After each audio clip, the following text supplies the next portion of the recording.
Hello everyone, and welcome back to Stories with me, Jesse.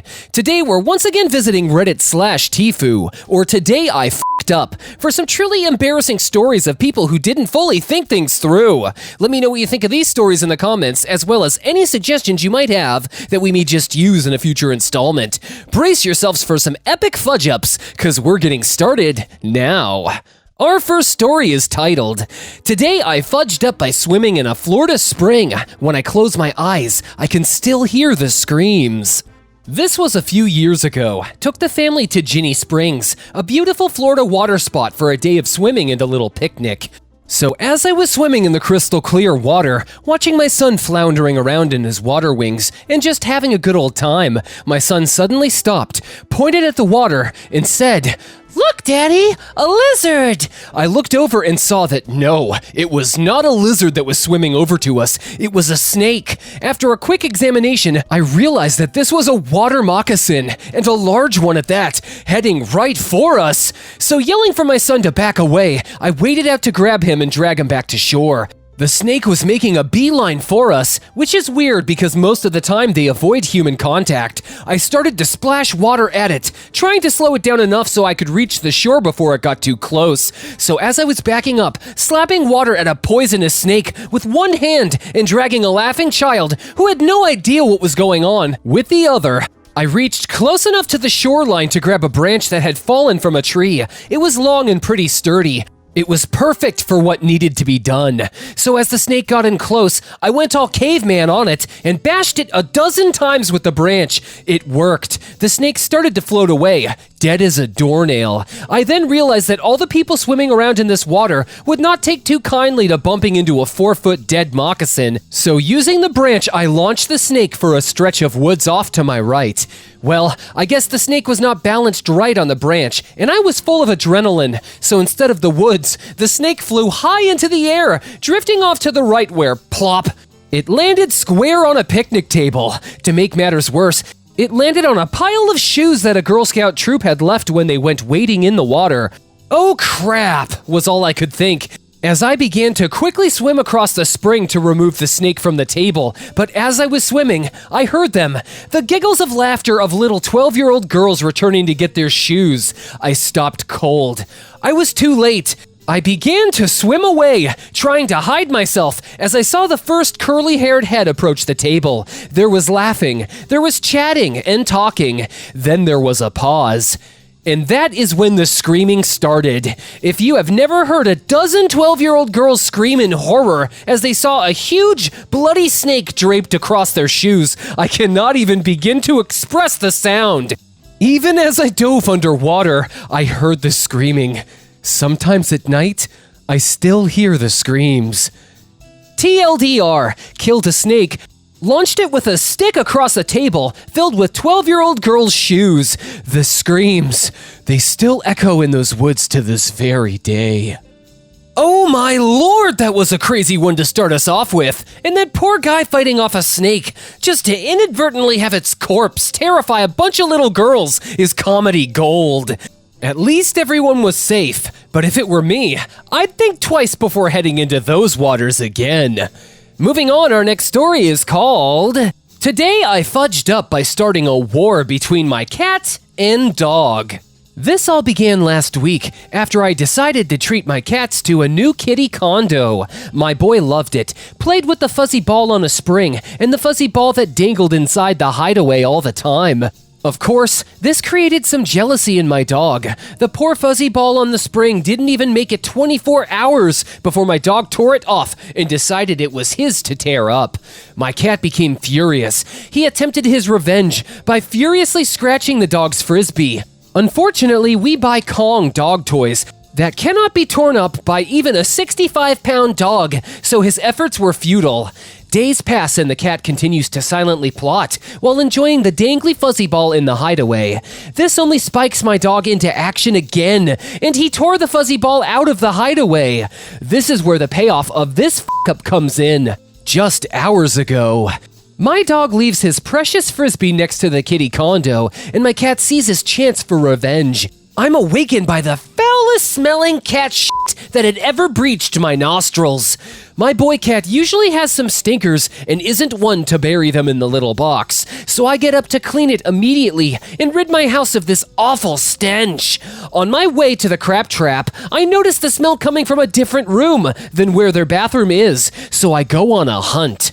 There on the floor in the den is my dog's beloved toy, and right on top is the massive shit of revenge. I was both disgusted and impressed with the logic behind this unpleasant event, but I don't think I will be buying the cats any more non-dog-proof items. TLDR, my dog ate the cat toys, so my cat took a massive shit on the dog's favorite toy. What a fascinating tale of jealousy and retaliation. That cat wasn't taking any crap, but he was certainly willing to give it to get the very simple point across. Don't touch kitty's stuff. Our next story is titled, Today I Fudged Up by Not Properly Explaining Periods to My Kids. I was unloading groceries with the help of my 3 toddler boys, and one of them found the pads and tampons that I had purchased for my wife. He asked what they were, and I gave him a brief explanation of periods. I just told them that grown ladies bleed from their privates, and it's totally normal, but they need tampons to clean up the blood. I went out later in the day and left my kids with my wife. When I got home, she told me that every time she peed, all 3 kids swarmed her with pads and tampons to help her. When she asked them why, they told her that I said she needs tampons to clean up her blood when she goes to the bathroom. I guess I forgot to tell them that periods don't last indefinitely. We had to re-explain it to them, and all 3 kids cried when we told them that periods don't happen all the time. Kids are weird. TLDR, tried to be a progressive dad and explain periods to my boys. Forgot to tell them that periods don't last forever, and they harassed my wife with tampons while she peed, then cried when they found out she isn't on her period all the time. Oh no. Those poor, confused children were just trying to understand and seemed to mean well in wanting to help their mother, although indeed, kids are very weird, considering that they cried upon finding out that a period isn't a constant thing. How wonderful children are. Our next story is titled, Today I Fudged Up by Asking My Dad a Question.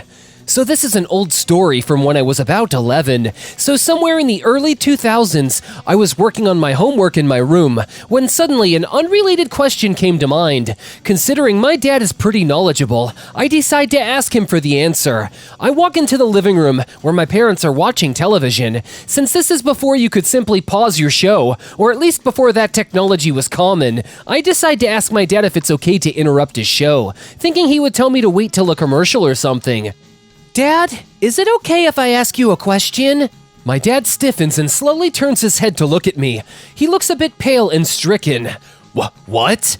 I was wondering, if you aren't busy, if I can ask you a question. Yeah, just go wait in my room. I happily go to my parents' bedroom, the only other room with a TV, and turn it on as I wait.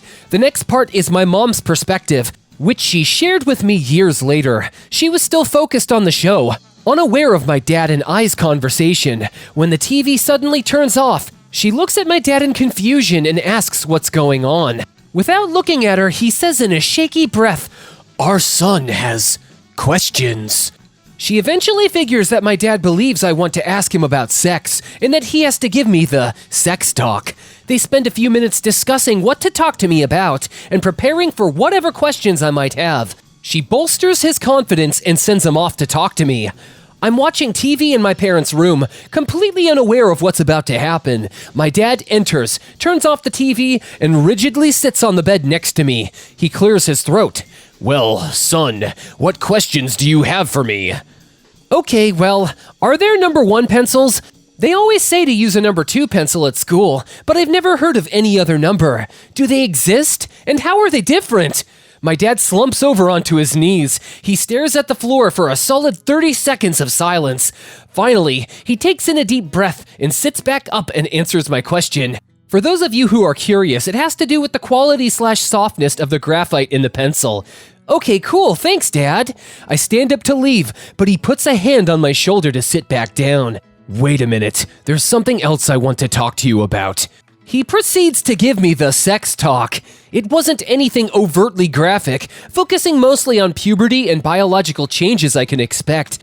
But it comes so out of left field for me that I am completely bowled over. He finishes talking and asks me, "So, do you have any questions for me?" I reply, no more questions, as I shuffle back to my room. I sit down at my desk and stare at the pencil that started this, while I can hear my mom's cackling laughter in the living room as my dad tells her what happened. TLDR, asked my dad a question about pencils, got the sex talk as a bonus. Yikes. Perhaps it was your tone that made him worry so much about nothing. It's even more hilarious that he got so worked up, he proceeded to have the big talk with you anyways. But in his mind, it was probably best to just get it over with, instead of having to prepare himself a second time. Our final story is titled, "Today I fudged up by wearing my ripped underwear to my doctor's appointment." Today I, female 22, went to a new doctor. It was your standard run-of-the-mill first doctor's appointment that includes a physical and rambling of family health history and any existing conditions. I'm new in town where I am, and have been waiting to see this doctor for about 5 months and made it known I was open for any cancellation appointments that needed to be filled. I had a day off from work today, so when they called to tell me they had an opening in their afternoon schedule, I threw on any clothes that were near me and ran out the door to make this appointment. This is where my fuck-up starts. I have this old pair of panties that have a rip on the side, exposing the right side of my pubic area. They just got ripped before I washed them last, and I forgot to throw them out. They subsequently got washed and folded in with my clean underwear in my hamper I'd snatched them from in my hurry. Anyway, I don't notice and go to the doctor's office and get checked in. The doctor's nurse informed me I'd have to get naked except for my underwear and into a gown, as the doctor does breast exams. Whatever, no big deal. I'm notorious for being comfortable with my body in doctor's offices and locker rooms. So much so that when my mom used to tag along with me to doctor's appointments and I was asked to strip down, she'd say, "Oh, that won't be a problem." I roll. My logic is, doctors are trained professionals and see bodies all the time. No reason to be ashamed. We all have bodies with their own quirks. My doctor comes in when I'm undressed and ready in my gown, and things are normal, kind of awkward, but we push through it. He asks me standard questions and is very thorough with his questioning, which I appreciate. He starts his exam and is listening to my lungs. I do deep breaths. Y'all get it. I had mentioned some abdominal pain during this questioning, and he asked my permission to lift my gown and listen in. I oblige and have no issue with this. I lay back, he starts talking to me about something we had in common, and he lifts my gown. He goes silent in the middle of his sentence. I take my eyes off of the weird-looking ceiling tile I had been focused on and look at him. His brow is furrowed, and he looks at me, kind of befuddled. I, at this point, have no idea what the problem is and say, "What were you saying?" in an attempt to brush the awkward moment off. He kind of chuckles and says, "Hold on, I'll be right back," and places my gown back over me. I am oblivious to what's going on and just lay there breathing heavy due to having my mask on, staring at the weird ceiling tile again when the nurse I'd seen earlier came in. I looked at her and she looked at me and said, "Hey, hon," which is never a good sign here in the South. "So the doctor sent me in because, well, it looks like your underwear is torn. Did you know that?" No, I didn't. I turn beet red and get so embarrassed and tell her I had no clue, clearly flustered. She kinda laughs it off and says, "No worries at all. The doctor wants to make sure you aren't embarrassed and feel comfortable with him, so he had me tell you. Here's what we can do. I don't have any undie options here, but I'll bring you something you can slip on." I agree, and she leaves the room. I am completely mortified, but decide to laugh it off, and I can't help but chuckle to myself when I look down and see what he saw. She comes back with the aforementioned something to slip on, and y'all, I walked out of that doctor's office with an adult diaper on. My doctor was super kind during the rest of my visit, and even had his nurse stay with us in the exam room throughout the rest of the appointment to ensure no tomfoolery on his part, which I so appreciated, although I'm mortified that my doctor saw my no-no square. I walked away with my head held high, and the option to pee my pants if I felt like it.